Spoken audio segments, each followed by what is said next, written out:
ሰላም ናይ ሊሊ ቻነል ዩቱብ ተኸታተልቲ ከመይ ቀኒኹም ደሕና ዲኹም? ሰላም ያነ እግዚኣብሔር ኣምላኽ ይመስገን ጽቡቕ ኣለኹ ደሕና እየ።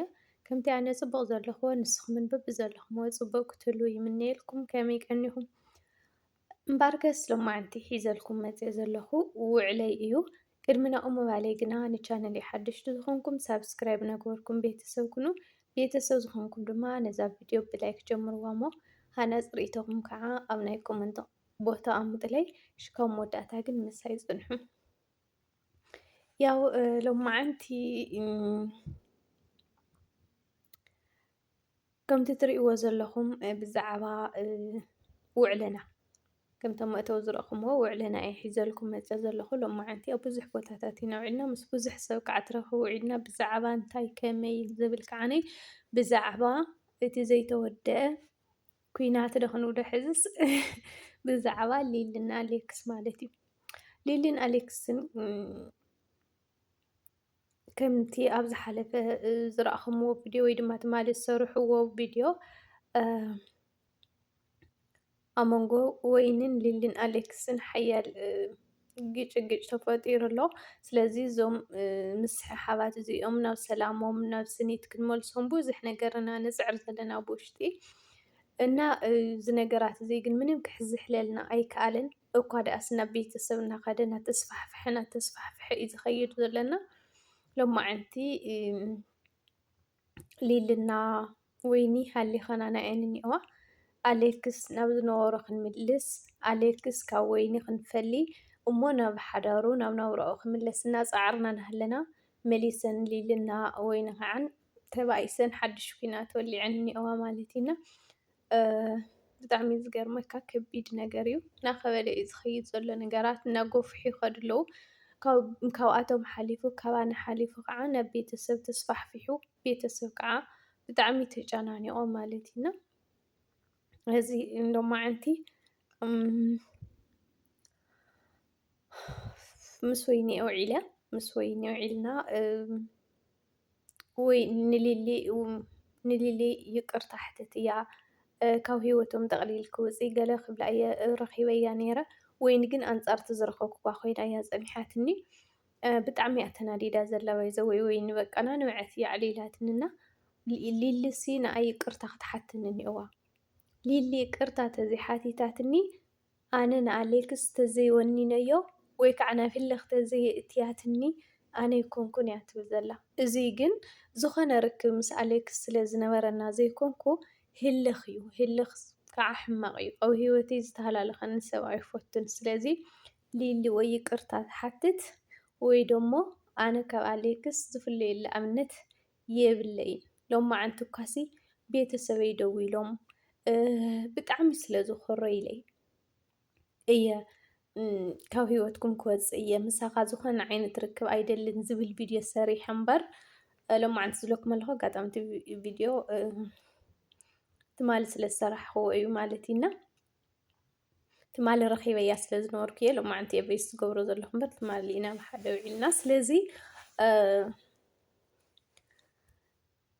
ሊልስ ንኣይ ይቅርታ ተዘይሓቲታትንስ ኣሌክስ ናብ ዘይኮነ ቦታ ከስሓሕቶ እያ ትመርሐኒ ዘላ። ስለዚ ሊሊ ይቅርታ ትሕተተኒ እያ ኢላ ሊሊ ከዓነይ ሎሚ ይሓትት ፅባሕ ይሓትት ኢላ ኣብያትና ኩናት ተወሊዑ እኒኦ ማለት እዩ። ንኣሌክስ ተደልያ ትሰዶ ስጀመር ካብ ገዛ የውፅአዮ እየ ካብ ልበይ የውፅአዮ እየ ተደልያ ትሰዶ ተደልያ ትወንኖ ተጎታቲ እንተኮይኑ ይኺድ ይጎተት ኣብ ቃል ኪዳኑ ኣብ ሓዳሩ ክሰጥ እንተኮይኑ ግን ይስጠም እያ ኢላ ሊሊ ኣብያ ዘላ።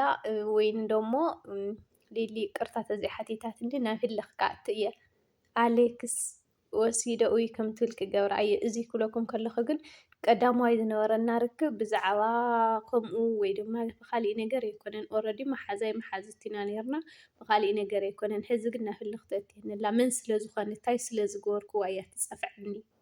ኣነሲ ንኽእ የቢለ እየ ከምዚ ቀሲልክ ተናገር ንምባል ዝኣክል እየ እምበር ክደፍኣ ኢለ ኣይኮንኩን ንኽእ እያ ወይ ከዓ ተፀፊዐ ዝኸይድሲ ሓይልሲ እየ ኣይኮንኩን። ኣነሲ ልዕሊ ማንም ቢያንስ ዋላ ዘሸነፈ ከሸንፍሲ ንፅፊዒት ብፅፊዒት ክምልስ ኣይጠፍአንን። ግን ኣነ ክብሪ ሰብ ኣለኒ እሞ ከዓ ነብሰ ፁር ስለዝኾነት ጓል ኣንስተይቲ ስለዝኾነት ናይ ኣዶ ክብሪ ስለ ዘለኒ እየ ፀጥ ኢለ በኽየ ከይደ እምበር ልቕሕ ምፍዳይ ኣይጠፍአንን። ንኣይ ግን መን ስለ ዝኾነት እያ ትፀፍዐኒ? ሰብ ነናይ ባዕሉ ክብሪ ኣለዎ። ኣነስ ብጓል ኣንስተይቲ ክፅፋዕሲ ስለምንታይ? ቤተሰበይ ዝኩሉ ነገራት በፂሕዎም እዚ ኩሉ ቪድዮታት ሪኦምዎ ኮመንትታት ተንቢቦም ቤተሰበይ ኣብ ልዕለይ ብጣዕሚ እዮም ተበሳጭዮም ዝኒአው ገለ ኢላ ኣጋጣሚ ኮይኑ ኣብቲ ሽዑ ሰዓት ደሞ ደው ኢልና ነርና ናብ ቤተሰባ ናብ ሓፍታ ደው ኢልና ነርና። ሓፍታ ብጣዕሚ እያ ተናዲዳ በቃ ዋ ኣነ ወይንስ ከምዚ ዓይነት ሰብ ዲኺ ከመይ ከመይ እዩ ዝፍጠር ዘሎ? ስለምንታይ ከምኡ ኮይኑ እንታይ ኮንኪ ካብ መንጎ ሓዳር ተኣትይለኺ? ስለምንታይ ከተፀፊዒኺ? ስለምንታይ ዝኩለይ ርእይቶታት ዝኩለይ ኮመንትታት ብዛዕባኺ ስለምንታይ እንታይ ዓይነት ኮመንትታት እንታይ ዓይነት ርእይቶ እዩ ዝወሃብ ዘሎ? ስለምንታይ ናብ ከምዚ ዓይነት ሂወት ወዲቕኪ እንታይ ኮንኪ ኢላ በቃ ብጣዕሚ ተናዲዳ እያ ተዛሪባ። ትፈልጥዋ እኮ ትፈልጥዋ ትኾን ኢኹም ሳምሪ ኣብ ደቂ ድምፁ ትሰርሕ ሓፍታኒ ወይኒ ማለት እዩ ደው ኢላ ኣጋጣሚ ብሓደ ኮይና ብጣዕሚ እያ ተናዲዳ። ብዝተወሰነ መልክዑ ከረድኣ ሞኪረ እየ። ኣነ እኮ ናይ ሶሻል ሚድያ ነገር ዘይተረድአኒ ኣይኮነን፣ ግን ንወይኑ ከምኣ ኣይግባኣን ነይሩ። ኣነ ሓፍተይ ብካሊእ ክብሪ ብካሊእ ትሕትና ብካሊእ ፀባ እየ ዝፈልጣ። ስለምንታይ ብካሊእ ዓይኒ ጠሚቶምዋ? ስለምንታይ መዓር ክንድዚ መርገም እሙ ከዓ ተፀፊዐ ዓገብ ክንዲ ዝብሉሲ እሰይ ዝብሉሲ እንታይ ስለ ዝኾኑ እዮም? ስለምንታይ ክንስኺ ፀጥ ኢልኪ? ይቅርታ ሕተትኒ ዘይትብል እያ ዳርጋ እያ ኢላ ብጣዕሚ እያ ክስታይ ኮይናና። ብተደጋጋሚ ኣይተፅረፍዋ ኢለኩም እየ ኣሌክስ እውን ኣይተፅረፍዋ ኢልኩም ኢና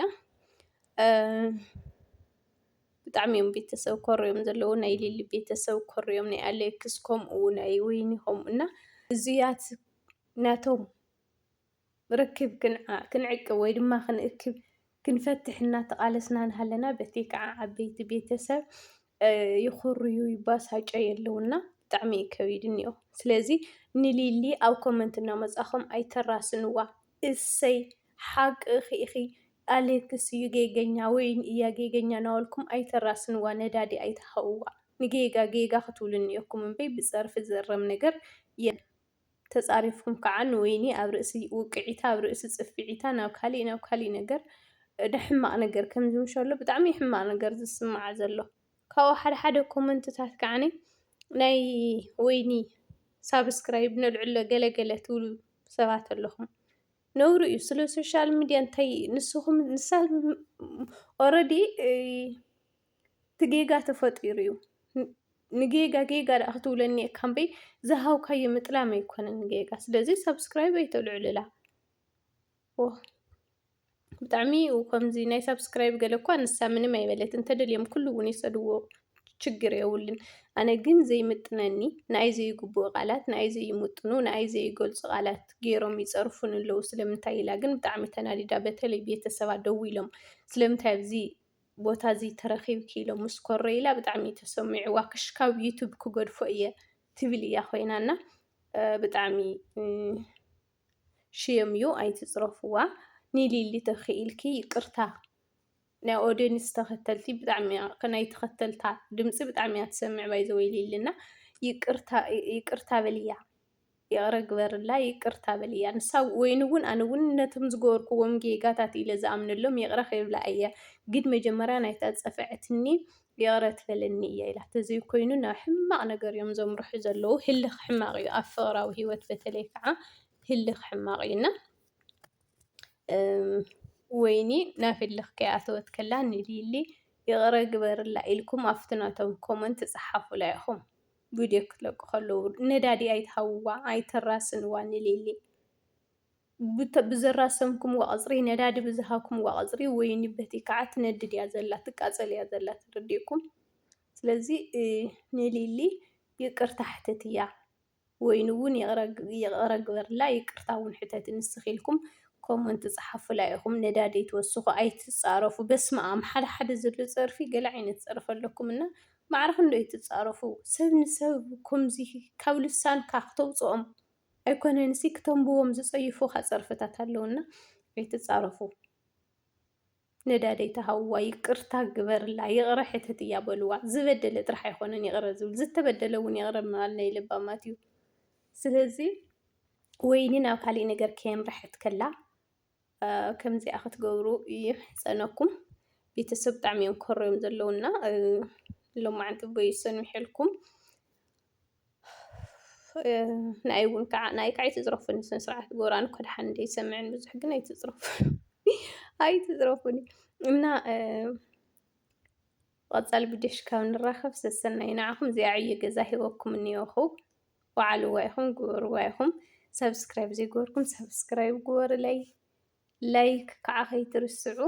ሃናፂ ርኢትኩም እውን ኣብ ኮመንት ኣቕምጡለይና። ቀፃሊ መደብ ክሽካብ ንራኸብ ሰሰናይ ባይ ባይ።